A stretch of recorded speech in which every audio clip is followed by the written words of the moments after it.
Bonjour, bonjour, bienvenue sur Cocotte TV pour une nouvelle présentation. Aujourd'hui, un radiateur allemand, le Silent Max Big Block.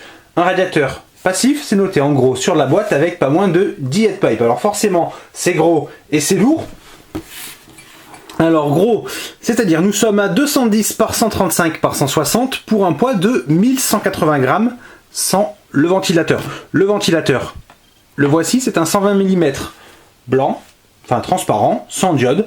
Alors, à ce niveau-là, on ne peut pas vous donner d'informations relativement fiables. Soyons tout à fait honnêtes, nous l'avons mesuré à 900-950 RPM, si je ne me trompe pas, parce que le radiateur en fait a déjà été testé. On avait oublié de faire la vidéo, donc on l'a fait après coup. Donc le radiateur sera un tout petit peu sale au niveau de la base, puisqu'il n'a pas été nettoyé encore avec du produit. Le bundle, il est en vrac dans la boîte, on a tout déballé, on ne va pas s'attarder dessus, de toute façon, il n'y a que le système de fixation et de quoi accrocher le ventilateur. Donc le ventilateur, nous l'avons mesuré à, on va dire, à 1000 tours par minute. Et si on fait un petit tour sur le site de Silent Max, le ventilateur est donné PWM, ce qui n'est pas le cas, à 1300 tours par minute maximum, ou 1200, quelque chose comme ça. Donc une différence quand même relativement importante. Nous, on n'en tient pas compte, puisque de toute façon, le radiateur est donné comme fanless. Donc fanless, pas de ventilateur, donc on l'oublie. On l'a quand même testé avec pour voir si ça apportait un gain ou non. Et effectivement, il y a un gros gain. Alors fanless, c'est jusqu'à 90 watts pour le TDP du processeur. Le radiateur, le voici.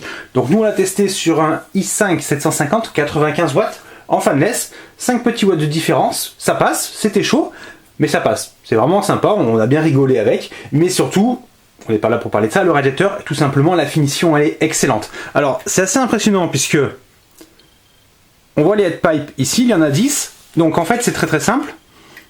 Voilà, on le voit mieux ici. Il y a 3 niveaux de headpipe, on va dire. 2 sur les côtés, qui vont aller... Hop, pardon, la caméra elle est ici, en bas. Et ensuite, 2 séries de 8. Donc celle le plus proche de la base va aller sur les côtés. Et celle du dessus va aller au milieu, là où le flux d'air est le moins bon en théorie. Alors je le pose parce qu'il est quand même pas léger.